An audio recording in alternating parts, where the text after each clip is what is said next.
Hello mga ka-Antrip, good evening po sa ating lahat. Welcome back again to our channel. Kumusta po kayo? Medyo matagal akong walang upload dahil sobrang busy.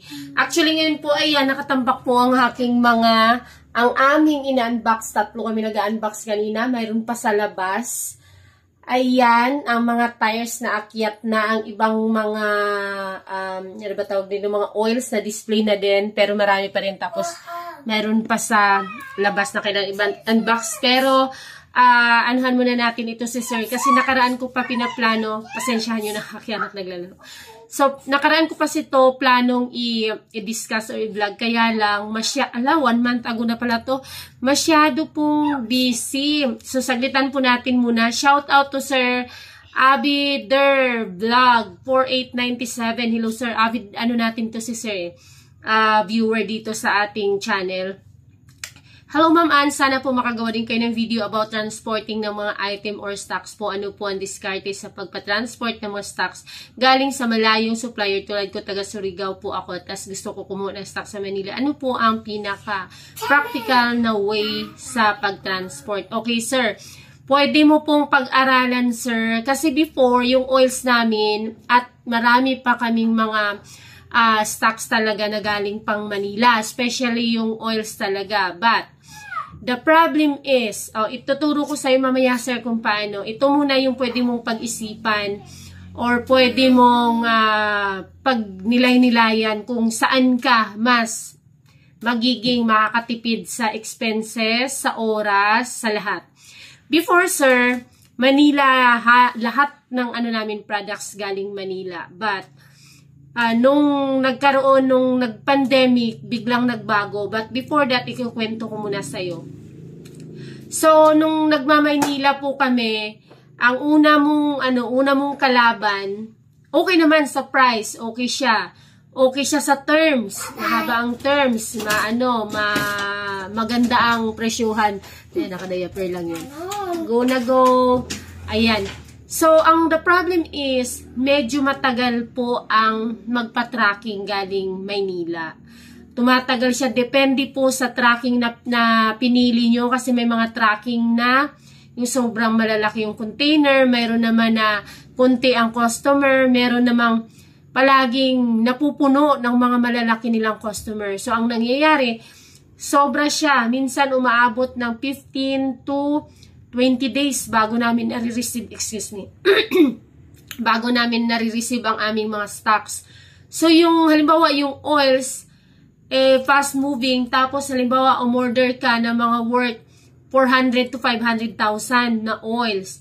Tapos, na-dispose mo na, kagaya sa amin kasi before, nagpapa-wholesale. So, kakailanganin mo na mag-aantay kami ng matagal. Ang nangyayari, hindi namin nami-meet yung aming yung aming oras, yung aming schedule.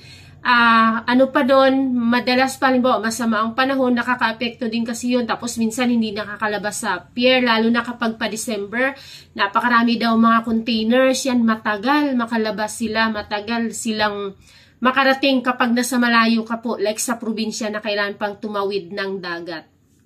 So, isa yun sa pag-iisipan mo. So, ganun ang nangyayari, palaging delayed kasi kahit anong pagmamadali mo, wala ka namang magagawa. Let's say, dumating na sa inyong city, sa inyong probinsya. Hindi mo pa siya kagad-agad kasi may mga container na pwedeng maipit din doon sa loob. Mag-aantay ka ulit ng mga ilang araw, baka abutin ka pa ng linggo bago makalabas yung container ng iyong cargo, bago mo na naman siya ma-pick up. Kapag hindi naman puno yung isang container na produkto mo lang, kapag nasa unahan at napakahabang cargo yung container, yung napasama doon ng iyong produkto, at nasa harapan siya, uubusin mo na lahat yung laman ng container bago makukuha yung sa'yo, bago ma-deliver sa'yo. So, ang kalaban mo talaga doon is oras. So, ganun kami before. Very stressful siya. So, pwede mong pag-isipan kung mayroong pinakamalaking supplier dyan sa inyong lugar na napaka-competitive ng price, and then hindi ka na hindi ka na maghintay ng malaking span of time para ma-receive mo yung mga produkto at ma-meet mo yung iyong mga kakailanganin dyan sa inyong store ng mga products mo.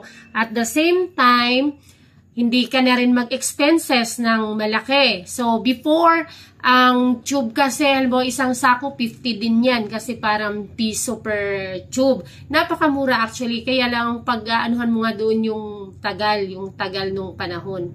Tapos, kapag panahon ng, halimbawa ganyan, pa Christmas season, talagang napakaraming mga cargos. Tapos, kapag masama ang panahon, makakapit ko din yun yung makakaantala sa negosyo mo. So, pero kung gusto mo talaga, since gusto mo talaga siyang subukan, okay, let's say for example, meron ka ng supplier sa Manila, napakadali po ng way. So, before nga, yun nga, nakwento ko, Manila kami, from Manila hanggang Pier, hintayin mo doon pag makaalis, pagdating sa Pier, pag maipit yung mga cargo, yung mga containers, matagal, hintay ka ng 3-4 na araw. Pag dumating na, pag mahaba yung container, malaki yung container nila, naipit naman yung mga pangarga mo, hihintay ka ulit ng mga 2 araw kasi ilalabas mo na yung mga nauna, 1-2 araw bago mo siya mapipick up. So, ganito lang po, kung may supplier ka na, ang mga supplier po is alam po nila lahat ng mga cargo forwarder or mga tracking, container, tracking na mga papupunta-puntang probinsya. Let's say, for example, sir, I'm sure may Meridian din dyan kasi Meridian, tracking. Mayroon tayong, sorry, may ilang-ilang ba dyan? Bumabiyahe ba dyan ang ilang-ilang? Yung mga wheels on time. Napakarami po. Kung wala, ang supplier nyo po mismo ang magpo-provide ng tracking papunta sa iyong lugar. Ganito po yun. Halimbawa, ang supplier mo sabihin, sir, yung ano bang pinapakargahan ng mga customers nyo dito sa probinsya namin, sa Surigao? So, doon nyo na lang po na tracking din ipadala. Okay, so, syempre, pagdating doon sa probinsya nyo, alamin mo kung saan yung office nila, nung tracking na yun. O kunin mo yung kanilang contact number. Tapos, follow up mo. Let's say, for example, galing na Manila. Sabihin niya ng supplier na hinatid na sa tracking.